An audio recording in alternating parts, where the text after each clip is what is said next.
नमस्कार साथियों, स्वागत है आपका मास कॉम मास्टर क्लास में। आज हम बात करेंगे क्रांतिकारी सिनेमा की। एक ऐसा सिनेमा जो सिर्फ मनोरंजन नहीं था बल्कि एक आंदोलन, एक प्रतिरोध और एक वैचारिक युद्ध भी था।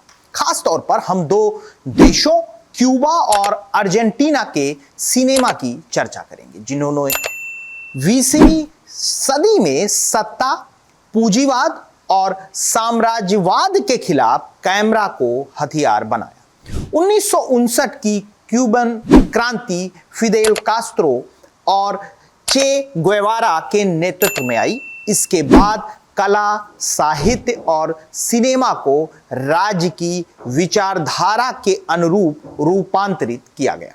1960 में स्थापित यह संस्थान क्रांतिकारी सिनेमा का केंद्र बना। इसका उद्देश्य था सिनेमा के जरिए जन जागरूकता फैलाना।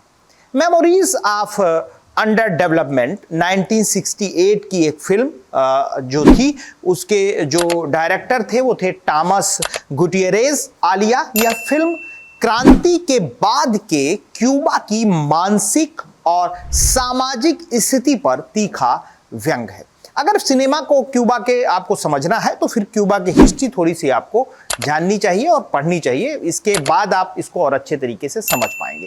कैमरा, तकनीक, डॉक्यूमेंट्री, फिक्शन, मिक्सिंग इसका मुख्य आकर्षण थी। सुसाना और अन्य डॉक्यूमेंट्रीज, फर्नांडो सोलानास और सैंटियागो अल्वारेज जैसे फिल्मकारों ने फिल्मों को वैचारिक हथियार के रूप में प्रयोग किया। अगर इसकी हम विशेषताओं की बात करें और विशेषताओं पर जाए क्यूबा के सिनेमा के इस जो है फिल्म पर, तो राज्य प्रायोजित लेकिन आलोचनात्मक औपनिवेशिकता, गरीबी, नस्लवाद और अमेरिकी हस्तक्षेप के खिलाफ आवाज। बहुत ज्यादा हस्तक्षेप है अमेरिका का क्यूबा के ऊपर। तो प्रयोगात्मक डॉक्यूमेंट्री आधारित लोक कथाओं से प्रभावित और राजनीतिक परिदृश्य की अगर हम बात करें तो अर्जेंटीना में 1960 और 70 के दशक में सैन्य तानाशाही और सामाजिक असमानता के खिलाफ संघर्ष चला। ऐसे समय में सिनेमा नो, जिसके बारे में मैं पहले भी बात कर चुका हूं, और तृतीय विश्व सिनेमा की प्रेरणा से क्रांतिकारी सिनेमा क्यूबा में उभरा। ला होरा डी लॉस ऑनर्स 1968 की एक फिल्म है जिसके डायरेक्टर्स फर्नांडो सोलानास और ओक्टावियो जे गैटिनो। यह फिल्म एक 3 भागों में बनी डॉक्यूमेंट्री है जिसमें साम्राज्यवाद, पूंजीवाद और अर्जेंटीना के समाज में हो रहे शोषण को उजागर किया गया है। दर्शक को फिल्म देखने के साथ साथ सोचने और क्रिया में उतरने के लिए उकसाया गया है। क्यूबा सिनेमा के उस दौर को अगर हम देखें और उस पर बात करें तो जैसे थर्ड सिनेमा, जिसमें टर्सर साइन की अवधारणा है, यह आंदोलन एक तरीके से कहे तो फर्स्ट सिनेमा हॉलीवुड और सेकंड सिनेमा आर्ट सिनेमा के खिलाफ एक विकल्प था। इसका अगर हम उद्देश्य देखें तो फिल्म को सिर्फ एक हथियार, एक वेपन बनाना था जिससे जन आंदोलन जो है का हिस्सा बने पब्लिक और शोषण के विरुद्ध जन जागृति फैलाए।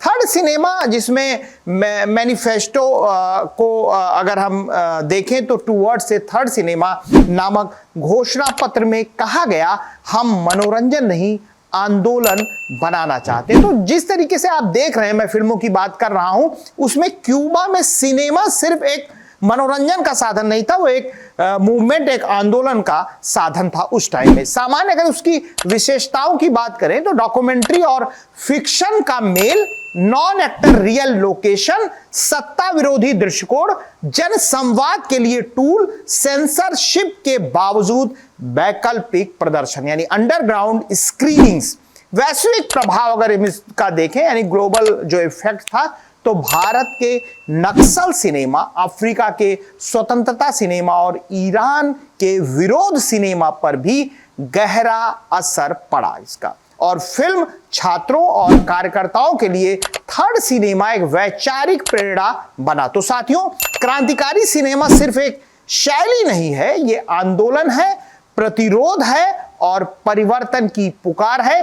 क्यूबा और अर्जेंटीना के सिनेमा ने यह साबित किया कि कैमरा भी बंदूक जितना शक्तिशाली हो सकता है। अगर आपको यह विषय ज्ञानवर्धक लगा हो तो वीडियो को लाइक करें, चैनल मास कॉम मास्टर क्लास को सब्सक्राइब करना ना भूलें। मिलते हैं अगले वीडियो में, तब तक के लिए धन्यवाद। ये सिर्फ एक YouTube चैनल नहीं है, बल्कि एक ऐसा मंच है जो ना केवल ज्ञान बांटता है बल्कि हमारे समाज में बड़ा बदलाव लाने की कोशिश भी करता है। क्या आप जानते हैं कि जब भी आप इस चैनल का वीडियो देखते हैं, उसे लाइक करते हैं, शेयर करते हैं या सब्सक्राइब करते हैं, तो आप गरीब बच्चों की शिक्षा में मदद करते हैं। अरविंद फाउंडेशन का सपना है कि हर बच्चा स्कूल जाए। जब आप इस चैनल का समर्थन करते हैं तो आप केवल एक वीडियो नहीं देख रहे हैं बल्कि एक बच्चे का सपना पूरा करने में मदद कर रहे हैं। मास कॉम मास्टर क्लास को सब्सक्राइब करें, वीडियो शेयर करें और अरविंद फाउंडेशन के इस सफ़र का हिस्सा बने। आपके छोटे छोटे कदम बच्चों को के भविष्य को उज्जवल बना सकते हैं। इसलिए आइए मिलकर बदलाव लाएं।